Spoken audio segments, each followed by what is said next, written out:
Bonjour à tous, je suis ravie de vous retrouver pour un nouvel épisode d'Éclairons la retraite. Aujourd'hui, nous allons mettre en lumière le PEA, le plan d'épargne en action. Pour ce faire, j'accueille Marianne Couvreur, chargée d'appui commercial et formation chez BNP Paribas Cardiff. Bonjour Marianne. Bonjour Karine.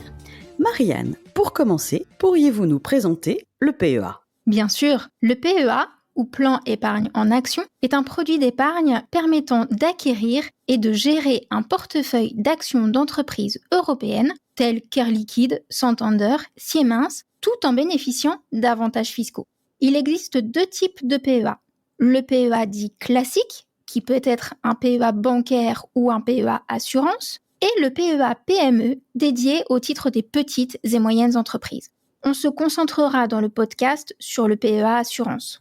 Quelles sont les conditions à respecter si je souhaite ouvrir un PEA assurance ? Pour pouvoir ouvrir un PEA, il faut être domicilié fiscalement en France et être majeur. Le PEA assurance est ouvert auprès d'une compagnie d'assurance et prend la forme d'un contrat de capitalisation en unité de compte. Précisons qu'un contrat de capitalisation est un produit d'épargne très proche de l'assurance vie avec quelques particularités fiscales et que les unités de compte sont des supports d'investissement qui regroupent plusieurs titres d'un même secteur par exemple.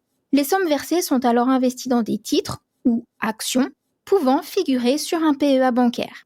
L'univers d'investissement est donc le même que l'on soit dans le PEA bancaire ou le PEA assurance. À noter que l'investissement dans les unités de compte vous expose à un risque de perte partielle ou totale de votre investissement. La date d'ouverture du plan correspond à la date du premier versement qui est de 10 € minimum depuis la loi Pacte. Il est possible d'ouvrir un PEA à son enfant majeur et fiscalement à charge. Le plafond du PEA du majeur sera limité à 20 000 €. Un seul PEA peut être ouvert par personne avec une limite de 2 par foyer fiscal. Le PEA de l'enfant majeur sera comptabilisé dans cette limite des 2 PEA. À noter qu'une personne peut cumuler le PEA bancaire et le PEA PME. Y a-t-il des particularités relatives au versement sur ces PEA ? Il est possible de verser sur le PEA à tout moment, sans contrainte particulière et sans minimum de montant. Le montant global des versements est plafonné à 150 000 €. Ce montant ne tient pas compte des plus-values. Il est important de préciser que tout versement au-delà de ce montant entraînera la clôture du plan.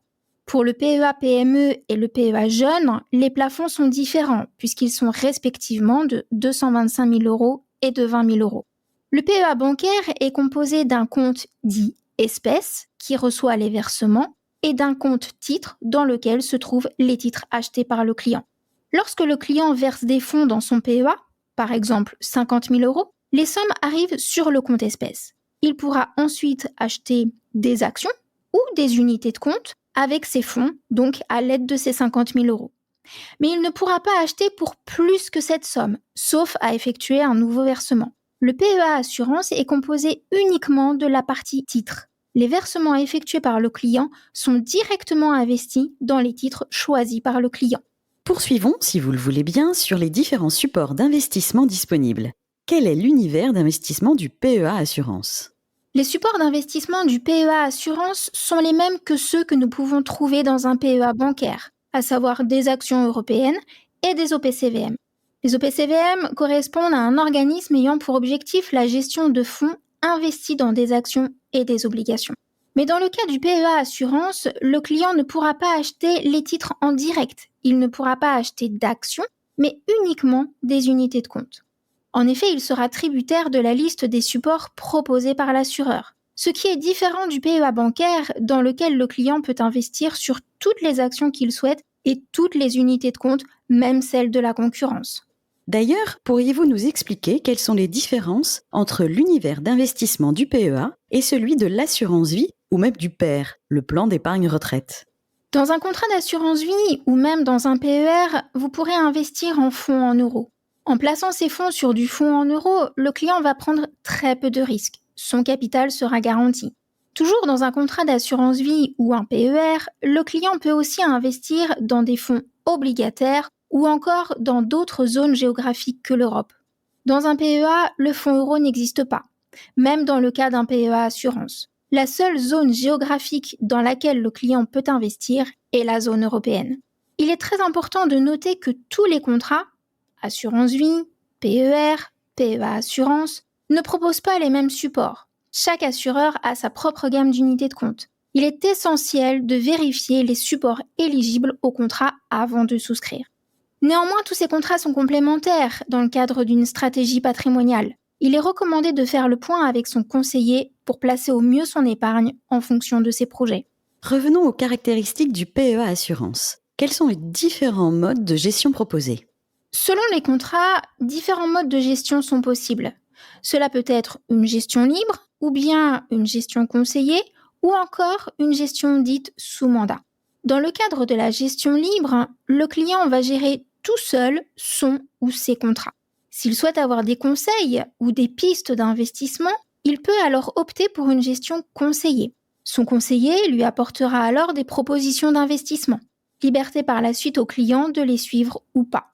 Concernant la gestion sous mandat, entre parenthèses, nous parlerons de gestion pilotée dans le cadre d'un PER, le client délèguera totalement la gestion de son contrat à un gérant. Préalablement, le profil d'investissement du client sera établi. Ce profil permet de déterminer le niveau de connaissance du client sur les marchés financiers et surtout de déterminer le niveau de risque qu'il est prêt à accepter. Le gérant a totalement la main sur le contrat du client. Néanmoins, le gérant devra respecter le profil de risque du client. Précisons que les contrats ne proposent pas les mêmes modes de gestion. Certains anciens contrats ne bénéficient pas de la gestion sous mandat, par exemple. Il est là aussi important de bien vérifier ce sujet avant de souscrire un contrat et de faire le point avec son conseiller. Les sommes épargnées sur ce type de PEA sont-elles disponibles à tout moment ? L'épargne figurant sur le PEA est disponible à tout moment, mais il y a quelques points d'attention à avoir. En effet, tout retrait, qu'il soit partiel ou total avant les 5 ans, entraîne la clôture du plan, sauf quelques cas spécifiques prévus par la loi. Par contre, en cas de retrait après les 5 ans du plan, il est possible, depuis 2019, de continuer d'effectuer des versements à la suite du retrait. Gardons en tête que nous sommes sur un placement avec un horizon d'investissement optimal à moyen, voire long terme, c'est-à-dire 5 à 10 ans. Marianne, pour compléter, pourriez-vous nous donner quelques éléments relatifs à la fiscalité de ce PEA ?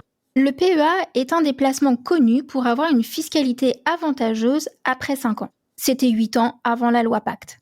En cas de retrait avant les 5 ans du plan, le gain réalisé depuis l'ouverture du plan est fiscalisé au taux de 12,8%.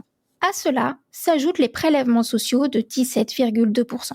Certaines situations particulières permettent une exonération d'impôt. En cas de retrait après les 5 ans du plan, les gains seront alors exonérés d'impôt. Ils seront malgré tout soumis aux prélèvements sociaux de 17,2%. Comme nous venons de l'évoquer, la fiscalité va s'appliquer dès lors que le client effectue un retrait sur son PEA. Mais s'il vend simplement une ou plusieurs lignes pour réinvestir les sommes dans de nouveaux titres, les plus-values réinvesties ne seront pas fiscalisées. Enfin, il est possible de sortir du PEA sous forme de rente viagère. Celle-ci est alors défiscalisée. Qu'advient-il du PEA en cas de décès de son titulaire ? Lorsque le titulaire du PEA décède, il est alors clôturé. Il n'est pas possible d'hériter d'un PEA. La valeur du PEA, après application des prélèvements sociaux, est alors intégrée dans la succession du défunt et est donc soumise aux droits de succession. Pour conclure, que faut-il garder en tête si j'envisage d'ouvrir un PEA Assurance ? Pour résumer en une phrase, cela permet d'accéder à des placements boursiers et de bénéficier d'une fiscalité avantageuse. L'univers d'investissement est large et intéressant dans le cadre d'une stratégie de diversification. Cela va permettre aux clients d'investir dans différents secteurs d'activité dans plusieurs pays européens. Certes, il prendra plus de risques, mais le potentiel de rendement sera plus grand. Gardons en tête que l'horizon de placement est au minimum à moyen terme. De même, il ne faut pas oublier qu'il n'y a pas de possibilité de sécuriser ses encours sur un fonds euro. Il n'y a donc aucune garantie en capital. L'alternative serait de vendre tout ou partie des titres et de laisser les fonds sur le compte espèces du PEA. Cette solution est bien sûr temporaire en attendant que le client réalise de nouveaux investissements. Les fonds laissés sur le compte espèces du PEA ne sont pas rémunérés, c'est comme laisser de l'argent sur son compte chèque. Ce contrat comprend des frais de gestion variant en fonction des établissements bancaires. Dans tous les cas, il est vivement recommandé de faire le point avec son conseiller.